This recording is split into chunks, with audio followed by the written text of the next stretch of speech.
Plastics and planet Earth. Hello, everybody. I'm David Schuster, and welcome to the conversation. YouTube has this remarkable celebration underway called Dear Earth, and they've asked for a number of film projects and various things to contribute to it on YouTube.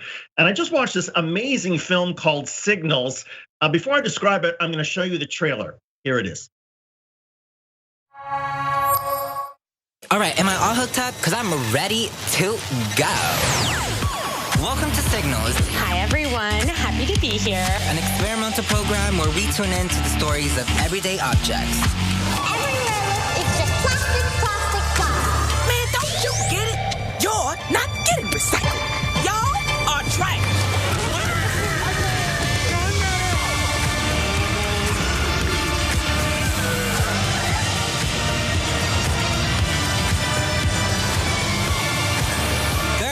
Ready for my close-up. Tuned in to Signals. You don't want to miss this. Only on YouTube Originals.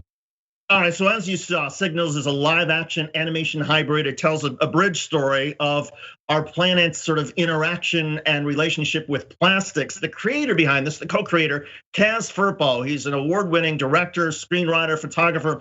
He joins us now. Kaz, thanks for being on the program. What prompted you to do this? Thank you, Dave. It's my absolute pleasure to be on the show. Honestly, this whole journey began. We wanted to tell a story about our relationship with plastic and try to find a way to make it fun. You know, I think talking about climate change, it's scary. It's a little bit existential. It's a little bit like talking about death.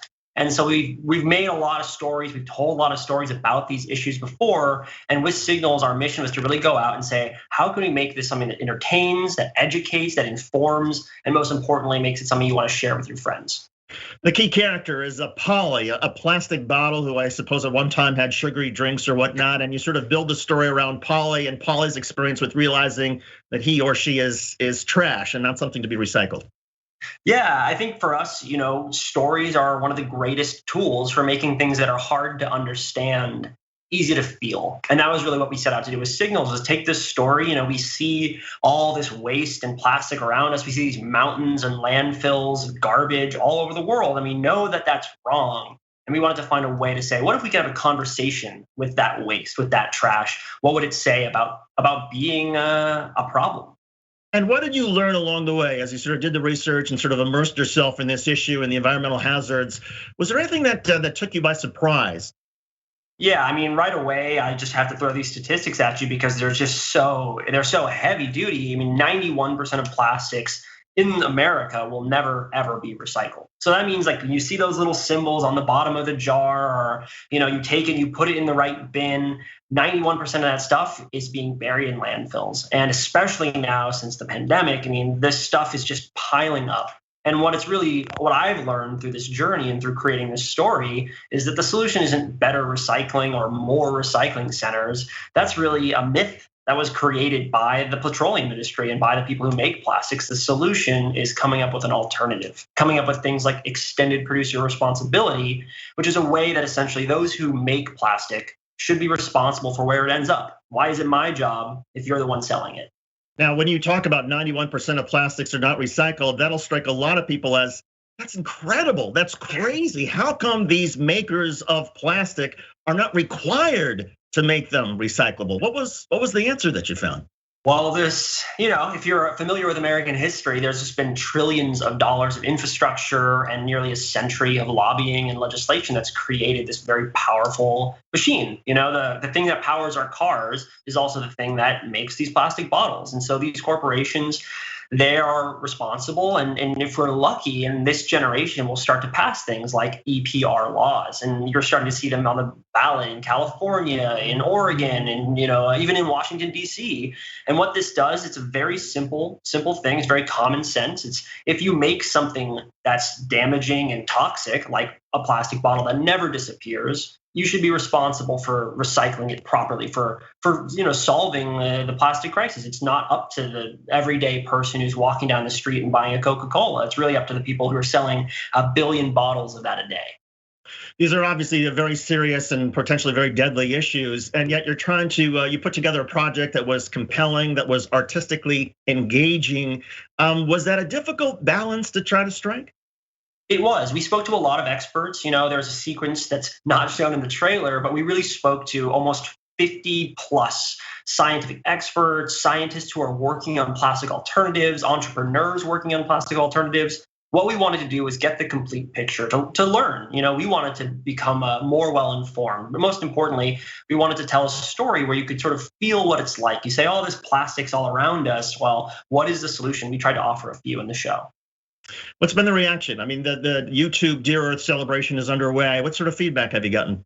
Well, it's been an incredible honor to be a part of that entire process. I mean, everyone from former President Barack Obama to the Pope are featured in this whole week-long event where we're having real conversations about recycling, plastic, about climate change. I mean, if you've been following the news, COP26 is happening right now.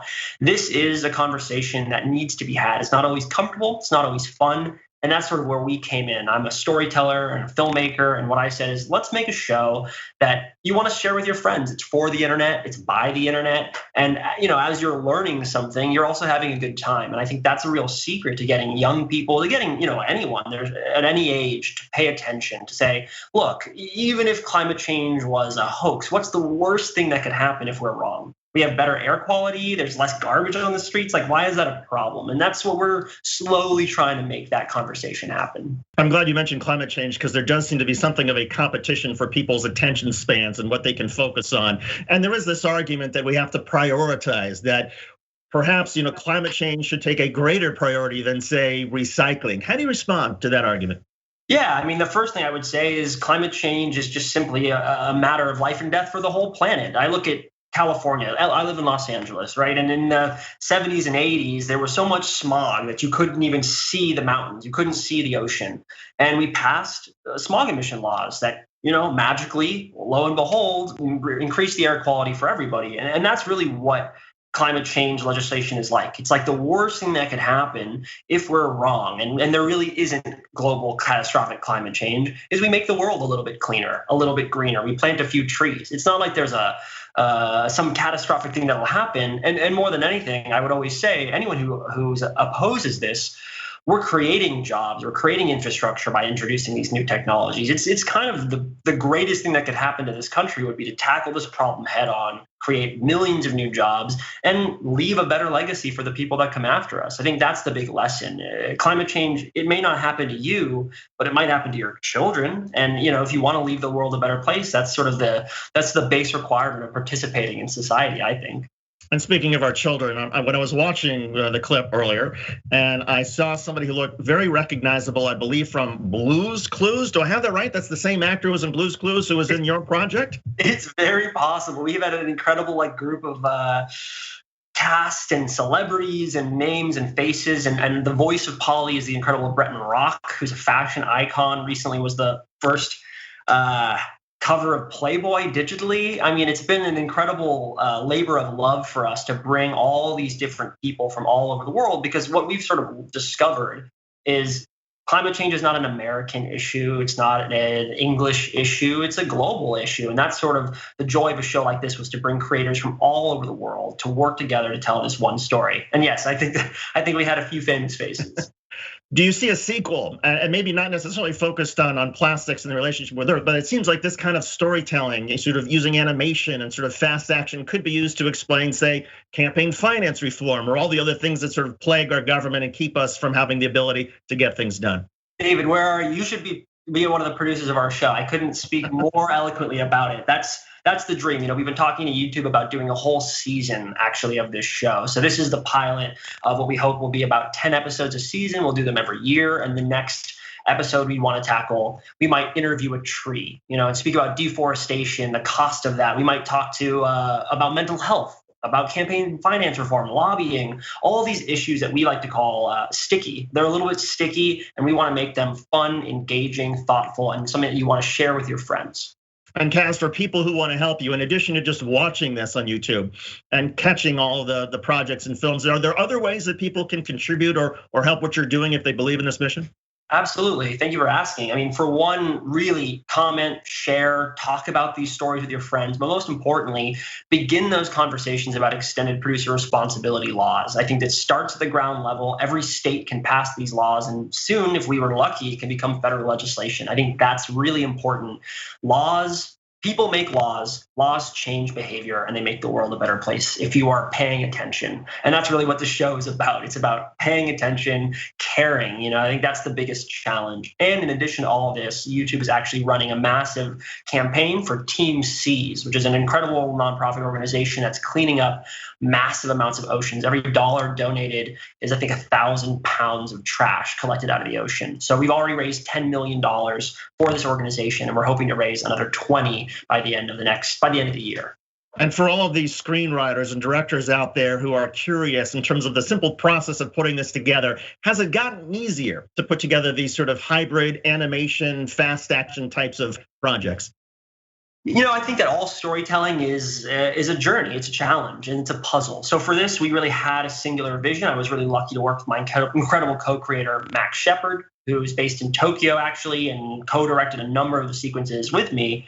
And for the two of us, we had a clear vision. We had tackled it, from Tokyo to LA. We had contributors in Switzerland, in Denmark. We had people working all over the world on this. And I think the real key was it's about an issue we cared about and we knew what we wanted to say. And I think for everyone who's watching and listening and wants to create something, you don't need permission to make a difference. You can go out and you can make a film or a documentary or, a sketch comedy on Instagram that's about something important, because that's really how all this change begins.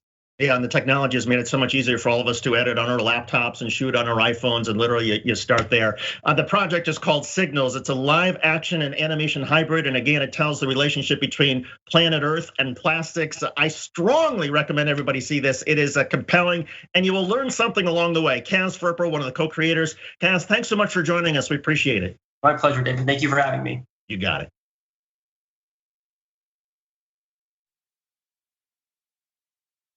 American culture and Donald Trump in the year 2020. Welcome back to the conversation. I'm David Schuster. There is a terrific new book out about the way that artists and musicians and TV and videos and movies all came together to shape American culture in 2020, leading up to Donald Trump's failed re-election effort. The book is called Bloody Crossroads 2020.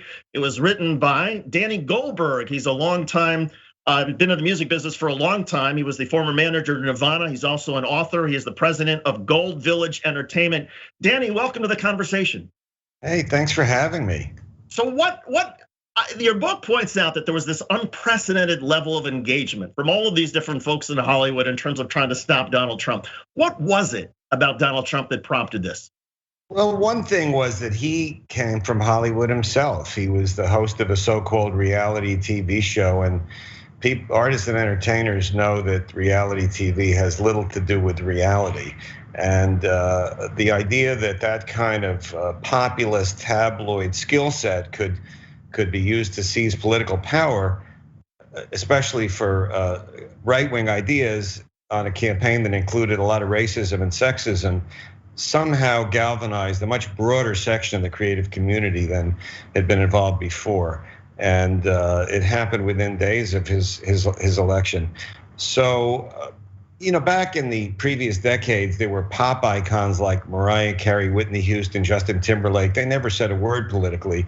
In the Trump era, you had Cardi B, Taylor Swift, Demi Lovato, the biggest pop artists, feeling some kind of compulsion to weigh in and to be part of the conversation. Because if showbiz techniques were going to control American culture and policy, they wanted in. And then you had older actors like Bette Midler and Robert De Niro, who previously had not been particularly political, who were suddenly tweeting every day. And then, of course, you had longtime activists like Jane Fonda and Mark Ruffalo and John Legend and Bruce Springsteen. You had virtually every late night comedian. When Jon Stewart started hosting the Daily Show in '99, he was the only one each night that was combining comedy with politics. During the Trump era, it was every show, every night. You had directors like Steven Spielberg and showrunners like producers like David Simon, producer of The Wire, who rushed into production, entertainment and art that commented on political morality that they felt was relevant in the context of the Trump era. So it just was part of the mix. I don't think that entertainers and artists were responsible for Biden's victory, but I think they were part of a coalition that was responsible. And I think they particularly played a role in trying to unite the left and the center. In 2016, the so-called third party vote was almost 5%. And that it went back down to 1.7% in 2020. And I think nobody's going to change their mind and like or not like Donald Trump or Joe Biden because an artist says so. But there's millions of people that were lukewarm about the idea of voting at all. And I think that artists and entertainers create a climate and created an added sense of urgency that helped turnout and engagement. And that's really a big deal these days when people pretty much are on one side or the other. It's just who shows up to vote. Usually. So you see that as being the key cumulative effect, and that is people who may have just in previous elections said, I'm not going to bother. They feel it from American culture, from creative artists all over the place, and they think, okay, if it's important to them, and I know Bruce Springsteen or I know Cardi B or whatever it is, I know them from their music, and they're talking politics. Well, maybe that gives me cover to say, okay, I'm going to vote too. I think it helped. I mean, the news media is so fragmented. Social media became so important. People like some of these artists had tens of millions of Twitter followers, far more than any Democratic member of Congress or political journalist. So I think it was another energy. My intent in the book is not to denigrate organizations like the ACLU or grassroots movements like Black Lives Matter or Democrats or their campaigners. It's just to recognize that there's another populist element that's required to make political motion in this era, that the Trump people had that. They still have it in a way that Democrats don't have unless they also broaden to include artists and unless artists are motivated enough to weigh in. I'm hoping next year they weigh in again because it's a little nerve-wracking today, the day after that Virginia race. Yeah, the midterms were tough for Democrats. Do you see this perhaps also being a confluence of events that perhaps put a spark, never mind Donald Trump and sort of what he did in terms of artists, but for example, just the circumstances of George Floyd and how gripping that was to so many. Well, and COVID, when you had so many people at home watching their screens, the audiences for pop culture were greater. The moral reverberations of the murder of George Floyd obviously galvanized the country, and particularly young people and African American voters. Of course, for many, many years, hip hop artists had been doing songs about racist policing, and I think that created a climate where more white hip hop fans were sensitive to this in a way that they weren't in the 90s when the Rodney King tape happened. So I think that clearly two gigantic things that drove the culture were COVID and the murder of George Floyd, definitely. You mentioned some of the folks that you interviewed: Bruce Springsteen, John Legend, Roseanne Cash, Chuck D, Mandy Patinkin. Was there anything that any of them said that took you by surprise? I asked Mandy, who I've known for quite a long time, why it was that artists tended to be on the left. It's not just during Trump. It goes back to Charlie Chaplin doing The Great Dictator. It goes back to Victor Hugo, Emile Zola, different countries, different generations. And he said that he felt the part of artists that became politically active for idealistic reasons was very similar to the part that drove some others to kill themselves. And that it was coming from such a deep place in him, who was such a successful artist and was extraordinarily active during the 2020 campaign cycle, doing many, many election-related videos, that really opened my eyes to another dimension of the whole phenomenon. You spent, as I mentioned at the top, you were a former manager of Nirvana. You have spent a lot of time in the music industry. How have the political sort of machinations or the political activities, in your estimation, changed through the years? Well,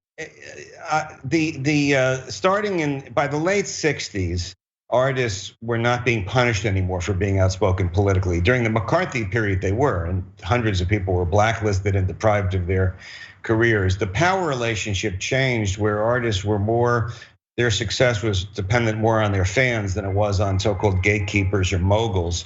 But I do think the Trump era was a quantum change, again, because he came from show business, because racism was so much part of his campaign, that a wide array of artists who weren't previously that engaged felt it was kind of part of their job to weigh in. I do think that was a paradigm shift, and I think social media had a lot to do with it too, because the fragmentation of media, where TV networks don't have the audience they used to have, and Twitter has some of that, and entertainers are a little better at getting a lot of Twitter followers than pundits are. For as long as I've been in the news business, and this goes back, decades, every time we would put on some sort of entertainer or creative type, there would always be some members of the audience who say, hey, why should I listen to a Bruce Springsteen or a John Legend or somebody like that? They're just musicians. What do they know about politics? I know as much as they do. Has that paradigm shifted a little bit in terms of giving more credit now to musicians and making it perhaps more okay for entertainers to dabble in politics and to be activists? Well, it depends on who it is who's being skeptical. I mean, people on the right demonize performers except those that agree with them. You never hear them demonizing Kid Rock or Ted Nugent. I think that the idea of why should I listen to somebody? Well, maybe you shouldn't, but there are people that Cardi B can reach that are just not going to watch this program or not going to read the Washington Post or listen to NPR or read The Nation or a right-wing blog. And getting information out is so important. I just heard about a poll that I think ABC did that 69% of the public does not know what's in this so-called Build Back Better bill. Well, how on earth are Democrats going to win elections on something that people don't understand or know about?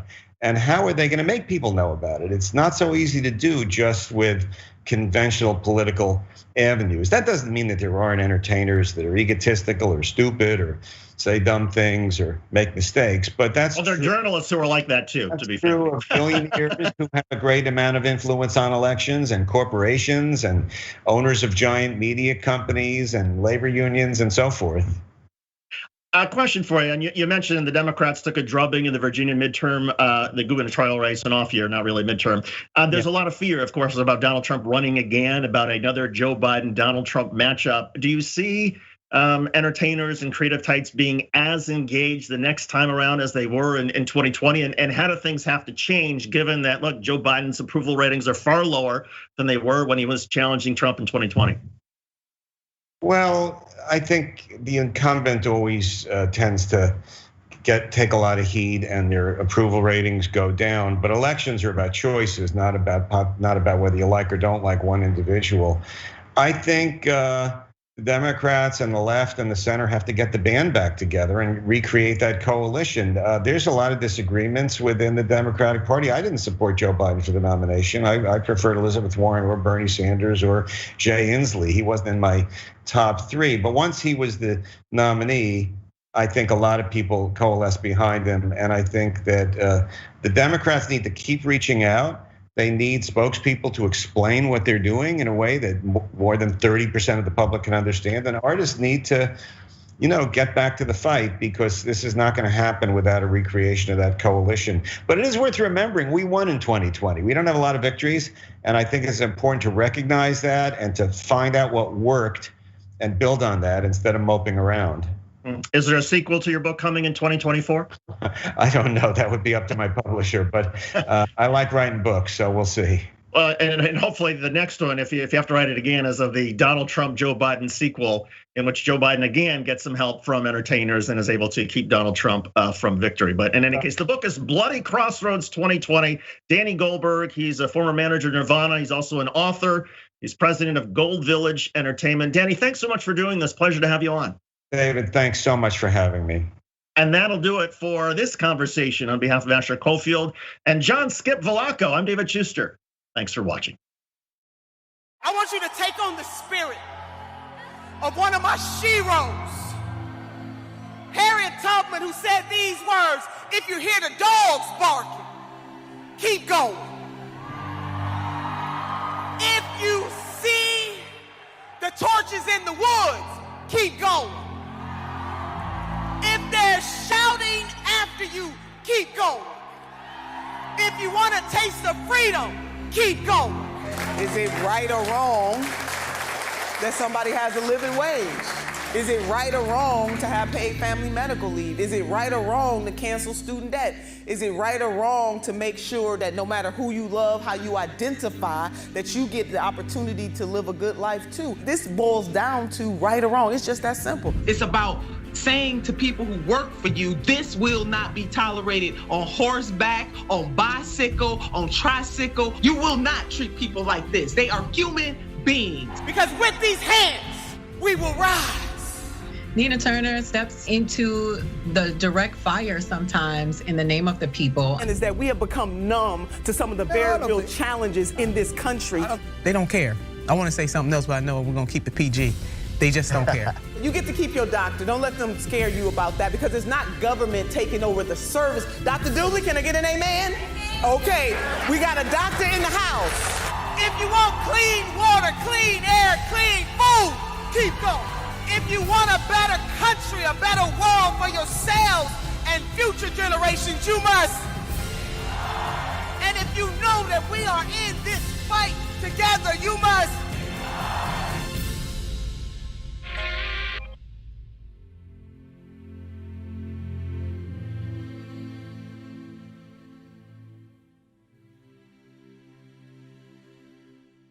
Did you know that more than 20% of the world's oxygen comes from the Amazon? Why? Because of trees. I know what you're thinking. Of course! So what do we want to do? We want to plant more trees so we can save the climate. It's quite literal. So that's what leads to our new partner, Plant Your Change. Love it. It's so easy. What they do is you take the credit or debit cards you already have and you plug it into the system. And if you so choose, you get to round up every purchase to the nearest dollar, and they plant a tree for you, okay?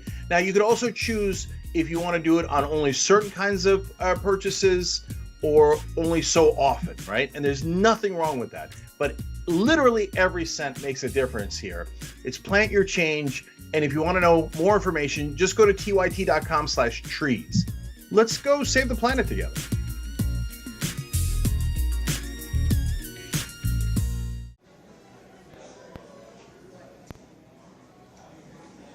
Now, top.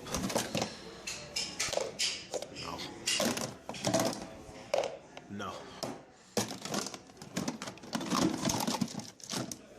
No.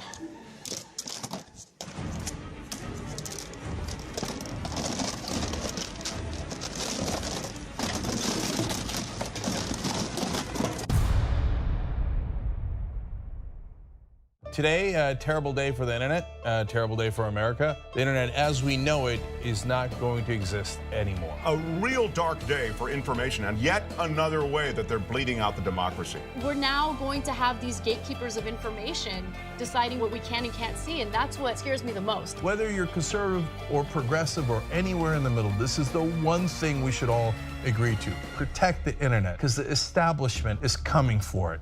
Don't let them destroy the internet.